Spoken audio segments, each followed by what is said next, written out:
অনিমেষ যে কি করে তোমার মতো একটা রোগা মেয়েকে বিয়ে করে আনলো আমি সেটাই বুঝতে পারছি না।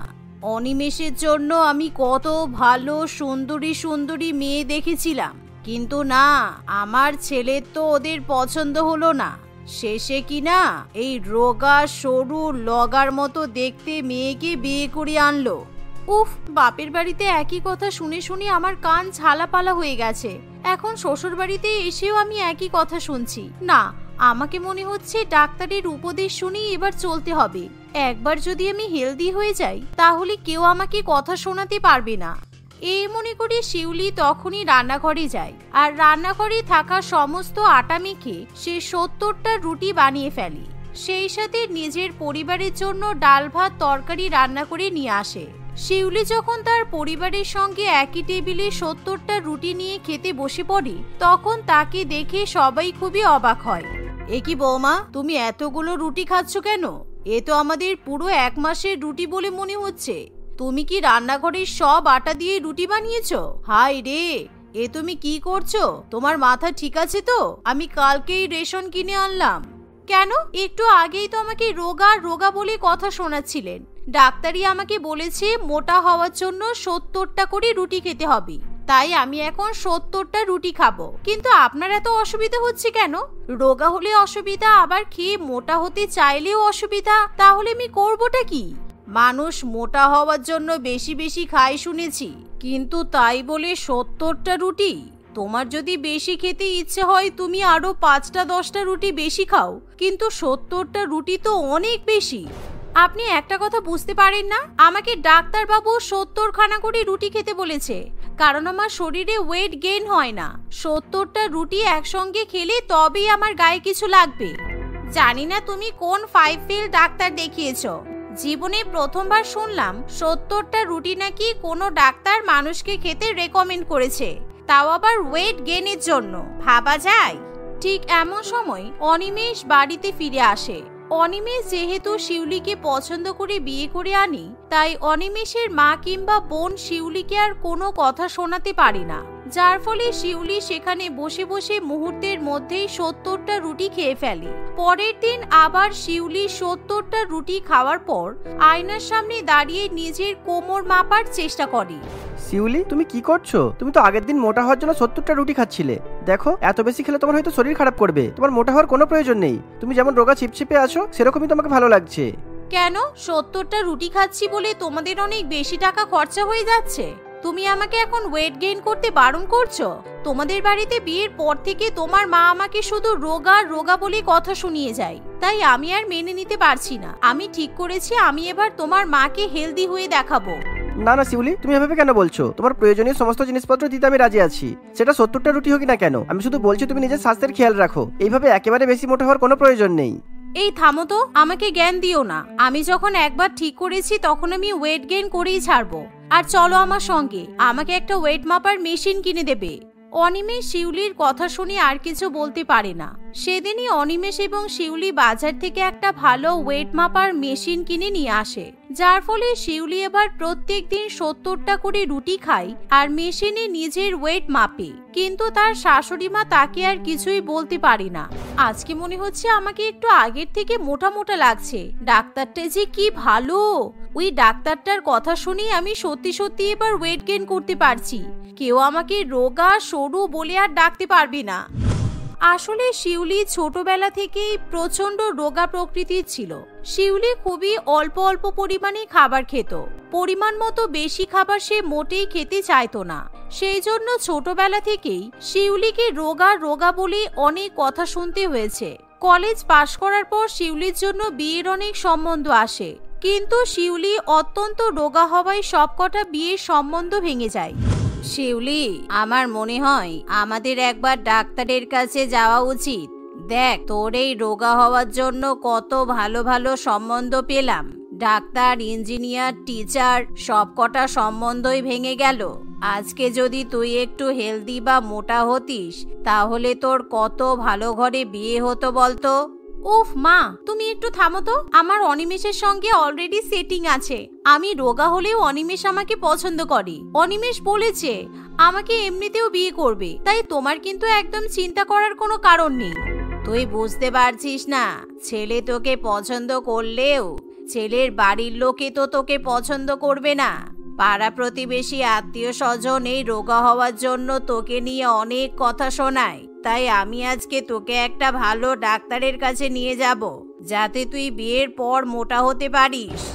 এই বলে রুকমা দেবী শিউলিকে জোর করে একটা ডাক্তারের কাছে নিয়ে যায়।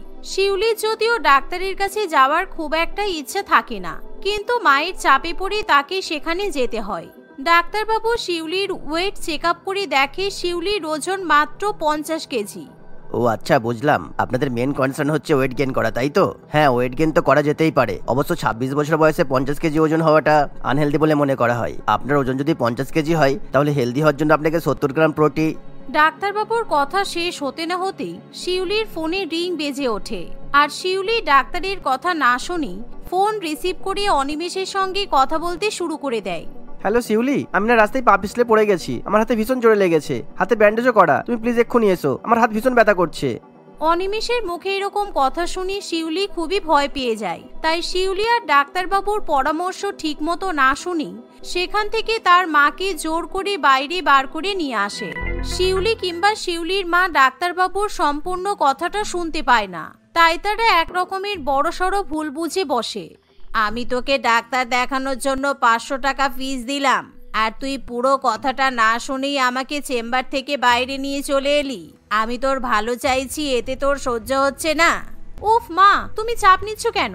আমি ডাক্তারবাবুর পুরো কথাটাই শুনেছি। ডাক্তারবাবু আমাকে বলেছে 70টা গমের আটার রুটি খেতে। 70টা করে রুটি খেলেই আমার ওয়েট গেইন হয়ে যাবে। যাই হোক, আজকে কিন্তু আমাকে অনিমেষ বিয়ের জন্য প্রপোজ করেছে, তাই তুমি আমার বিয়ের আয়োজন করতে শুরু করে দাও। আসলে শিউলি ডাক্তারবাবুর কথাটা একেবারে ভুল শোনে। ডাক্তারবাবু যেখানে 70 গ্রাম প্রোটিন বলতে চেয়েছিল, সেখানে শিউলি সেটাকে 70টা গমের রুটি বলে শুনতে পায়। দেখতে দেখতে কিছুদিনের মধ্যেই শিউলি নিজের বিয়ে নিয়ে ব্যস্ত হয়ে পড়ে। কিন্তু বিয়ের পর শিউলি যখন শ্বশুর বাড়িতে যায়, তখন সে অত্যাধিক রোগা হওয়ার জন্য সবার কাছে তাকে নানান কথা শুনতে হয়। বিশেষ করে তার শাশুড়ি মা তাকে নানান রকম বাজে বাজে মন্তব্য করে। তাই শিউলি এখন প্রত্যেকদিন 70টা করে রুটি খেতে শুরু করে দেয়। দেখতে দেখতে এভাবেই কয়েকদিন কাটে। একদিন শিউলি তার পরিবারকে নিয়ে শহরের অনেক দূরে একটা জায়গায় যায়, কিন্তু সেখান থেকে ফেরার পথে ঝড় বৃষ্টির কারণে রাস্তার উপর একটা গাছ পড়ে যায়, আর সেই রাস্তাও বন্ধ হয়ে যায়। উফ, আজকের দিনটাতেই ঝড় বৃষ্টি হতে হলো এরকম? সামনে এত বড় একটা গাছ পড়ে আছে, গাড়ি রেখে তো আমরা এইভাবে গাছ পেরিয়ে যেতেও পারবো না। যতক্ষণ না গাছটা সরানো হচ্ছে ততক্ষণ আমাদের অপেক্ষা করতে হবে। কি বলছিস খোকা? এখন আমরা পুরো পরিবার নিয়েই রাস্তার মধ্যে সারা রাত কাটাবো নাকি? তার থেকে বরং কাছেই তোর চন্দনা কাকিমার বাড়ি আছে, আজকে রাতটা না হয় আমরা ওদের বাড়িতেই থাকা খাওয়া করব। এই বলে প্রমীলা দেবী এবং তার পরিবার চন্দনা দেবীর বাড়িতে গিয়ে উপস্থিত হয়। চন্দনা দেবী তাদের যথাসাধ্য আপ্যায়ন করার চেষ্টা করে, কিন্তু সে যখন সবাইকে ডাল ভাত খেতে দেয় তখন, কাকিমা আপনারা বাড়িতে রাত্রিবেলা রুটি খান না? আসলে আমাকে ডাক্তারবাবু রুটি খেতে বলেছে, তাই আমি তো রুটি ছাড়া ভাত একদমই খেতে পারবো না। আমি যদি এখন রুটি পেতাম তাহলে খুব ভালো হতো। আসলে কি বলো তো বৌমা, আমি তো বয়স্ক মানুষ, এখন আবার তোমার পক্ষে রুটি বানানো সম্ভব হবে না। আমি দাঁড়িয়ে দাঁড়িয়ে রান্না করতে পারি না। তবে তুমি যদি মনে করো রান্নাঘরে গিয়ে তুমি নিজের জন্য রুটি বানিয়ে নিতে পারো। এই কথা শুনে শিউলি খুবই খুশি হয়, আর সে তখনই রান্নাঘরে গিয়ে নিজের ইচ্ছা মতো 70টা রুটি বানাতে শুরু করে। রুটিগুলো বানানোর পর সে টেবিলে বসে রুটি খেতে শুরু করে দেয়। এ কি বৌমা, তুমি রান্নাঘরে সব আটা তো শেষ করে ফেলেছো। এতগুলো রুটি কি মানুষে খায়? হ্যাঁ গো দিদি, আপনার বৌমা মানুষ নাকি রাক্ষস? জীবনে কখনো খেতে পায়নি, একেবারে এতগুলো রুটি নিয়ে খেতে বসে পড়েছে। এই মেয়ের নিশ্চয়ই অন্য কোনো ব্যাপার আছে। রোগা লিকলিকে শরীরে কেউ এতগুলো রুটি খেতে পারে? এরকম কথা শুনে প্রমীলা দেবী এবং তার ছেলের খুবই খারাপ লাগে, কিন্তু শিউলি কিছুই মনে করে না। এভাবে কোনো রকমে সেই রাতটা কেটে গেলেই পরের দিন অনিমেষ তার মা এবং বউকে নিয়ে বাড়িতে ফিরে আসে। কিন্তু এরকম ঘটনার পরও শিউলি 70টা রুটি খাওয়া বন্ধ করতে পারে না, যার ফলে বাড়ির লোকেরা প্রচন্ড বিরক্ত হয়ে ওঠে। দেখতে দেখতে এভাবে আরো কিছুদিন কাটে। একদিন যখন শিউলি বাজারে যায়, সেখানে তার সঙ্গে সেই পুরানো ডাক্তারবাবুর দেখা হয়।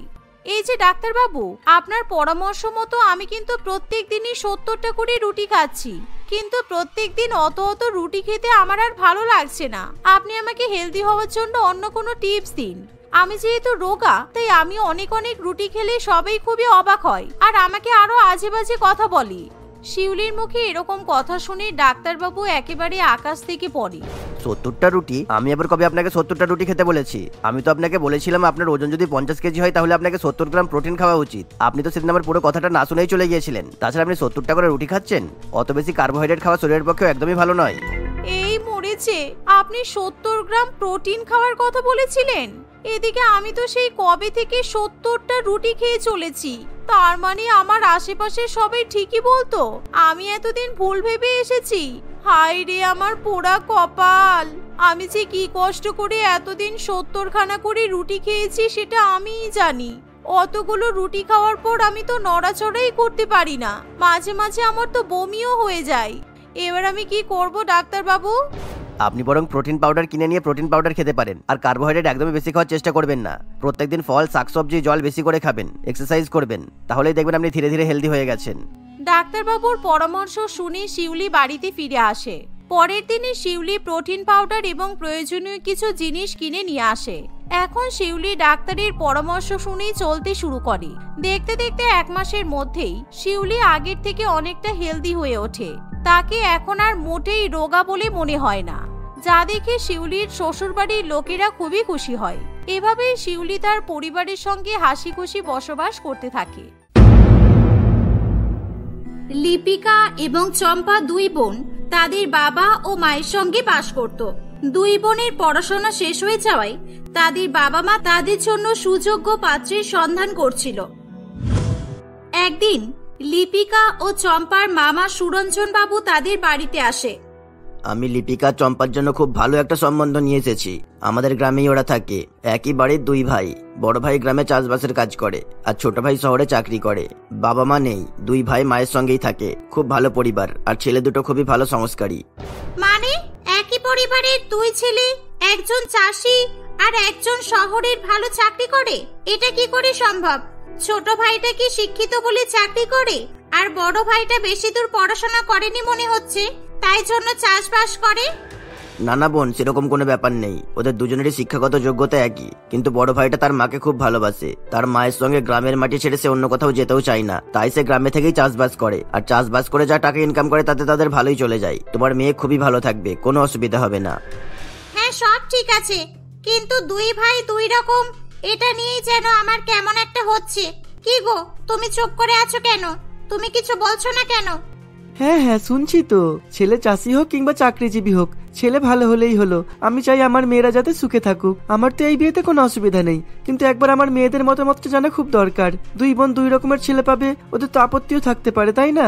মধুমিতা, তুমি বরং ওদের সঙ্গে একবার আলাদা করে কথা বলো।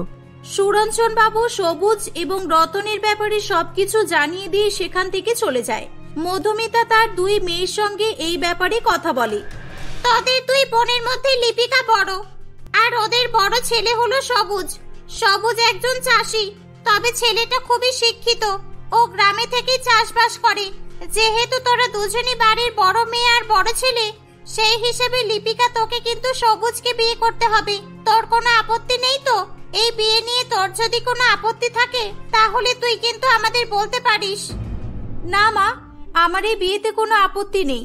আমরা 2 বোন একই বাড়িতে থাকতে পারবো, একে অপরের সুখ দুঃখে পাশে থাকবো, এটা চেয়ে আর বেশি কি চাই? আমরা 2 বোন একসাথে থাকতে চাই, কি চম্পা, তাই তো? হ্যাঁ মা, তুমি বাবাকে বলো আমাদের কোনো অসুবিধা নেই, আমরা দুজনেই এই বিয়েতে রাজি। সবুজ এবং রতনের মা সঙ্গীতা দেবীও লিপিকা এবং চম্পাকে খুবই পছন্দ করেছিল। 2 পরিবারের সহমতে কয়েক মাসের মধ্যেই লিপিকার সঙ্গে কৃষক সবুজের এবং চম্পার সঙ্গে চাকুরিজীবী রতনের বিয়ে হয়। বিয়ের পর বেশ কিছুদিন সব ঠিকঠাকই চলছিল। একদিন সঙ্গীতা দেবীর ছোট ছেলে রতন তার কাছে এসে বলে, মা, চাকরি থেকে 10 দিন হয়ে গেল ছুটি নিয়েছি। এর বেশি ছুটি আমি আর নিতে পারবো না। আমাকে কালকেই আবার অফিসে জয়েন করতে হবে, আর আমি বারবার ছুটি নিয়ে বাড়ি আসা যাওয়া করতে পারবো না। তাই জন্যই আমি ভেবেছি আমি আমার বউকে নিয়ে শহরে চলে যাব। বউকে নিয়ে শহরে চলে যাবি? কিন্তু বাবা, এই তো 1 সপ্তাহ হলো তোদের বিয়ে হয়েছে। বৌমা আরো কিছুদিন বাড়িতে থাক, তুই পরের বার যখন ছুটিতে আসবি তখন না হয় তোর বউকে সঙ্গে করে নিয়ে যাস। না মা, এখন আমি আর কিছুদিন ছুটি নিতে পারবো না, আমাকে শহরেই থাকতে হবে। এখানে থাকতে গেলে আমি হয়তো আমার চাকরিটাই হারিয়ে ফেলবো। সব দিকটাই তো বজায় রাখতে হবে, তাই না? ঠিক আছে বাবা, তোর বউকে তাহলে প্যাকিং করে নিতে বল। তোদের যেটা সুবিধা তোরা সেটাই কর। রতন তার বউ চম্পার কাছে গিয়ে শহরে যাওয়ার জন্য ব্যাগ প্যাকিং করতে বলে।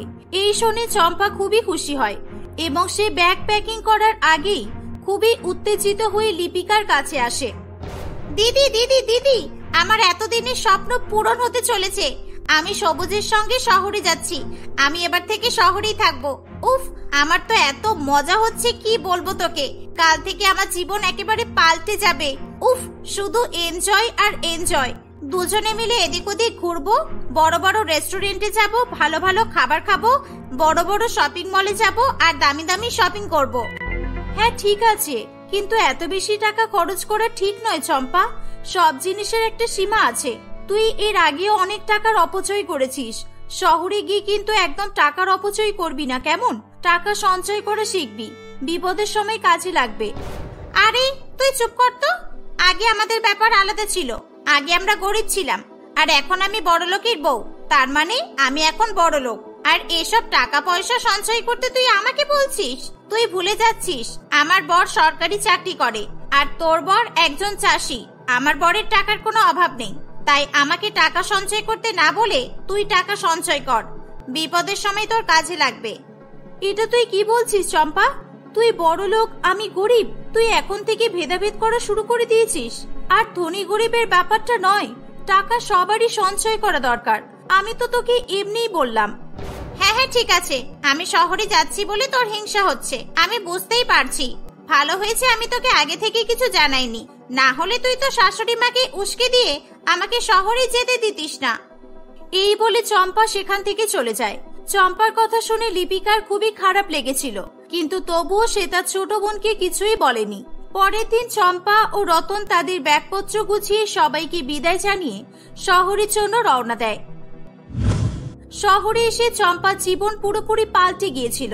সে নিজেকে পুরোপুরি শহুরে পরিবেশের সঙ্গে খাপ খাইয়ে নিয়েছিল। তার পোশাক আশাক, আচার ব্যবহার, চালচলন সমস্ত কিছুই পাল্টে যায়। রতন, তুমি এসে গেছো? আমি কখন থেকে রেডি হয়ে বসে আছি জানো। আজকে আমি একটা অনেক বড় রেস্টুরেন্টের সন্ধান পেয়েছি। আজকে রাতের ডিনারটা আমরা ওখানেই করব। চম্পা, রোজ রোজ কি আর বাইরে খেতে ভালো লাগে বলো তো? আজকে বাড়িতেই কিছু রান্না করো না। প্রত্যেকদিনই তো বাইরের খাবার খাচ্ছি, আজকে হেলদি কিছু রান্না করো। না, আমি কিছু রান্না করতে পারবো না। আমি এতক্ষণ ধরে সেজে গুজে রেডি হয়ে বসে থাকলাম, আর তুমি বলছো আমাকে খেতে নিয়ে যাবে না? তুমি কি কিপটেমি করা শুরু করেছো নাকি? তুমি আমাকে শহরে নিয়ে এসেছো কি জন্য বলো? যদি শহরের ধনী মানুষের মতো জীবনযাপন করতে না পারি, তাহলে এখানে থেকে লাভটা কি? আরে বাবা ঠিক আছে, তুমি রাগ করছো কেন? আরে কিপটেমি নয়, প্রত্যেকদিন বাইরের রেস্টুরেন্টের খাবার খেলে তো সত্যিই অনেক টাকার অপচয় হয়, তাই না? আচ্ছা ছাড়ো, তুমি এসব বুঝবে না। আচ্ছা চলো তাহলে যাই। চম্পা এভাবে রতনের সঙ্গে খুবই হাসি খুশি জীবনযাপন করছিল। অন্যদিকে লিপিকা খুবই দায়িত্ব সহকারে তাদের সংসার সামলাচ্ছিল। সে তার বরের এবং শাশুড়ি মায়ের খুবই খেয়াল রাখত। লিপিকা, আমাদের বিয়ের তো 6-7 মাস হয়ে গেল, আমরা একবারও বাইরে খেতে যাইনি। চলো না আজকে আমি আর তুমি বাইরে কোথাও খেতে যাই। এই আমাদের গ্রাম থেকে কিছুটা দূরে রাস্তার উপরে একটা ধাবা আছে, আজকে আমরা ধাবায় খেতে যাব। কেন? আমার হাতে রান্না বুঝি তোমার ভালো লাগে না, তাই জন্য তুমি বাইরে খেতে যাবে বলছো? আরে না না লিপিকা, তুমি ভুল ভাবছো। তোমার হাতের রান্না তো খুবই সুস্বাদু হয়। আসলে তুমি প্রত্যেকদিন একা একা সব কাজ কাম করো, তো আমাদের জন্য রান্না বান্না করো, সবই করো। তাই ভাবলাম একদিন তোমাকে বাইরে কোথাও খেতে নিয়ে যাই, এতে করে তুমিও তোমার কাজ থেকে একটু মুক্তি পাবে আর একটু আনন্দও হবে। আচ্ছা তোমার কি কষ্ট হয় না রোজ রোজ এত কাজ করতে? কষ্ট? কিসের কষ্ট? আমার এরকম কিছুই মনে হয় না। তুমি কি খেতে চাও বলো, আমি বাড়িতেই রান্না করে খাওয়াবো। আমি ফালতু ফালতু টাকা অপচয় করা পছন্দ করি না সবুজ। আর তাছাড়া তুমি আর আমি খেতে যাব, মা বাড়িতে একা থাকবেন, এটা কি ভালো দেখায় বলো তো? সেই তো মায়ের জন্য আমাকে রান্না করতেই হবে, তাহলে আমাদের দুজনের জন্য রান্না করব। আর তুমি ধাবায় গিয়ে যে টাকা খরচ করবে বলছো, সেটা তুমি আমাকে দাও, আমি জমিয়ে রাখবো। সঙ্গীতা দেবী জানালা দিয়ে তার বড় ছেলে ও বৌমার কথা শুনছিল। লিপিকার কথা শুনে সঙ্গীতা দেবী মনে মনে খুবই খুশি হয়। ভাগ্য করে এরকম বৌমা পেয়েছি। সত্যি আমার বৌমাটা কত বুঝদার। বড় বৌমা এমন, তার মানে ছোট বৌমাও একই রকমই হবে। যাক, আমি তো এমন মেয়েদেরই সন্ধান করছিলাম। এরকম ভাবে সময় অতিবাহিত হতে থাকে। দেখতে দেখতে 2 বছর কেটে যায়। এই 2 বছরে চম্পা কখনোই তার দিদি কিংবা শাশুড়ি মায়ের খোঁজ খবর নেয়নি। লিপিকা তার বোনকে অনেকবার ফোন করেছিল তার শাশুড়ি মায়ের সঙ্গে কথা বলিয়ে দেওয়ার জন্য, কিন্তু চম্পা তার জীবন নিয়ে ব্যস্ত ছিল। একদিন হঠাৎ করে সঙ্গীতা দেবী খুবই অসুস্থ হয়ে পড়ে এবং তাকে হসপিটালে ভর্তি করতে হয়। লিপিকা কাঁদতে কাঁদতে চম্পাকে ফোন করে। চম্পা, তোরা তাড়াতাড়ি গ্রামে চলে আয়, মায়ের শরীর ভীষণ অসুস্থ, মাকে হসপিটালে ভর্তি করতে হয়েছে। ডাক্তার বলেছে মায়ের হার্ট অ্যাটাক হয়েছে। আরে তুই আমাকে ফোন করে বলছিস কেন? গ্রামে তো তুই আছিস, আমরা শহরে আছি, আমরা কি করব বল? তোরা মায়ের কাছে আছিস, মায়ের খেয়াল রাখ, এটা তোদের দায়িত্ব। শুধু শুধু আমাদেরকে ফোন করে বিরক্ত করিস না। আচ্ছা, আমি এখন বিউটি পার্লারে যাব, আমি রাখছি। এই বলে চম্পা ফোনটা কেটে দেয়। চম্পার এমন ব্যবহারে লিপিকা খুবই অবাক হয়। চম্পা এই ব্যাপারে রতনকে কিছুই জানায় না। দেখতে দেখতে 2-3 দিন কেটে যায়। সঙ্গীতা দেবীর শারীরিক অবস্থা আরো খারাপ হয়ে পড়ে। সে বারে বারে তার ছোট ছেলে ও বৌমাকে মনে করতে থাকে। একদিন সবুজ তার ভাইকে নিজেই ফোন করে তার মায়ের অসুস্থতার কথা জানিয়ে গ্রামে আসার কথা বলে। চম্পা, মায়ের হার্ট অ্যাটাক হয়েছে, মা হসপিটালে আছে। বৌদি তোমাকে ফোন করেছিল, তুমি আমাকে জানাওনি কেন? এত বড় একটা ব্যাপার তুমি কেন লুকিয়ে রেখেছিলে বলো? না রতন, আসলে আমি ভেবেছিলাম মা হয়তো 2-1 দিনে ঠিক হয়ে যাবে। মায়ের শরীর যে এতটা খারাপ সেটা তো আমি জানতাম না। আর তাছাড়া আমার না গ্রামে যেতে ভালো লাগে না, আমি ওই গ্রামে আর ফিরে যেতেই চাই না। তুমি তোমার ভাইকে বলো না মাকে এখানে নিয়ে চলে আসতে, গ্রামে চেয়ে শহরে তো ভালো ট্রিটমেন্ট হবে। মায়ের চিকিৎসা চলছে, মা হসপিটালে ভর্তি আছে। এই অবস্থায় মাকে শহরে নিয়ে আসতে গেলে মা আর বেঁচে থাকবে? ফালতু কথা বলো না, চলো শিগগিরই রেডি হও। রতন ও চম্পা সেদিনই তাদের গ্রামের হসপিটালে এসে পৌঁছায়। ভাই, তুই এসে গেছিস? ডাক্তার বলেছে আজকেই মায়ের অপারেশন করতে হবে, না হলে মা সুস্থ হবে না। ডাক্তার ভেবেছিল মেডিসিনের দ্বারা হয়তো মা সুস্থ হয়ে যাবে, কিন্তু মায়ের অবস্থা আরো খারাপ হয়ে গেছে। আর এখনই কাউন্টারে 2 লক্ষ টাকা জমা দিতে হবে, তারপরই মায়ের অপারেশন হবে। দাদা, তুই টাকা নিয়ে চিন্তা করিস না, আমি এখনই কাউন্টারে টাকা জমা দিয়ে আসছি, তুই মায়ের অপারেশনের ব্যবস্থা কর। রতনের মুখে এমন কথা শুনে চম্পা বলে, এই যে একবার শোনো তো এদিকে, একবার সাইডে চলো, তোমার সঙ্গে কথা আছে। এই বলে চম্পা রতনকে সাইডে নিয়ে গিয়ে বলে, তোমার কি মাথা খারাপ হয়েছে? মায়ের অপারেশনের জন্য তুমি 2 লক্ষ টাকা দেবে কেন? সবুজ দাদার কি মা নয়? তোমরা 2 ভাই, দুজনের সমান টাকা দেবে। তুমি 1 লক্ষ টাকা দেবে আর সবুজ দাদা 1 লক্ষ টাকা দেবে। আমি এবার বুঝেছি ওরা কেন বারবার করে আমাদেরকে এখানে ডাকছিল। আসলে গরিব চাষি তো, 2 লক্ষ টাকা দেওয়ার মতো ক্ষমতা হচ্ছিল না। এ তুমি কি বলছো চম্পা? আমার দাদা চাষ করে, আমার দাদার পক্ষে 1 লক্ষ টাকা দেওয়া সম্ভব নয়। আর টাকাটা আমিই দিই কিংবা দাদা দিক, এখন টাকাটা বড় কথা নয়, এখন আমার মায়ের জীবন বাঁচানোটাই সবচেয়ে বড় কথা। না, আমি কিছুতেই তোমাকে 2 লক্ষ টাকা দিতে দেব না। তুমি কিছু বলতে না পারলে আমি সবুজ দাদাকে গিয়ে বলছি যে 1 লক্ষ টাকা দিতে। চম্পা এরকম ভাবে রতনের সঙ্গে ঝগড়া করছিল। ঠিক তখনই সেখানে লিপিকা চলে আসে। লিপিকা চম্পার গালে একটা চড় মেরে বলে, ছি, তোকে আমার বোন বলতেই লজ্জা করছে। তুই বড়লোক হয়ে গেছিস বলে এতটা চেঞ্জ হয়ে যাবি? তোর মধ্যে কি কোনো মানসিকতা বলে জিনিস নেই? আজকে তোর কাছে টাকাই সব। এটা যদি আমাদের শাশুড়ি মা না হয়ে নিজের মা হতো, তাহলে কি তুই কখনো টাকা নিয়ে চিন্তা করতিস? টাকার এত অহংকার? লাগবে না তোদের টাকা, তোরা চলে যা এখান থেকে। আমরা জায়গা জমি বিক্রি করে মাকে সুস্থ করে তুলবো। আমাদের কাছে টাকা চেয়ে মায়ের মূল্য অনেক বেশি। লিপিকার সঙ্গে সঙ্গে লিপিকার বাবা মাও তাকে অনেক উল্টোপাল্টা কথা বলে, এমনকি রতন ও চম্পাকে কটু কথা বলে। সবার কথা শুনে চম্পা তার ভুল বুঝতে পারে। আমাকে ক্ষমা করে দাও তোমরা, আসলে আমি টাকার লোভে অন্ধ হয়ে গিয়েছিলাম। আমার কিছু সময়ের জন্য মনে হয়েছিল টাকাই সব, টাকা দিয়ে সবকিছু করা যায় না, আমি সেটা ভুলে গিয়েছিলাম। আমাকে তোমরা ক্ষমা করে দাও, আমি আর কখনোই এরকম করব না। চম্পাকে সবাই ক্ষমা করে দেয়। রতন কাউন্টারে 2 লক্ষ টাকা জমা দেয় এবং সঙ্গীতা দেবীর অপারেশন করা হয়। উপরওয়ালার কৃপায় সঙ্গীতা দেবী সুস্থ হয়ে ওঠে। রতন অনেক চেষ্টা করে তার চাকরিটা গ্রামের কাছাকাছি এলাকায় ট্রান্সফার করায়। তারপর থেকে তারা সবাই মিলে একসঙ্গে গ্রামের বাড়িতে হাসি খুশি বসবাস করতে থাকে।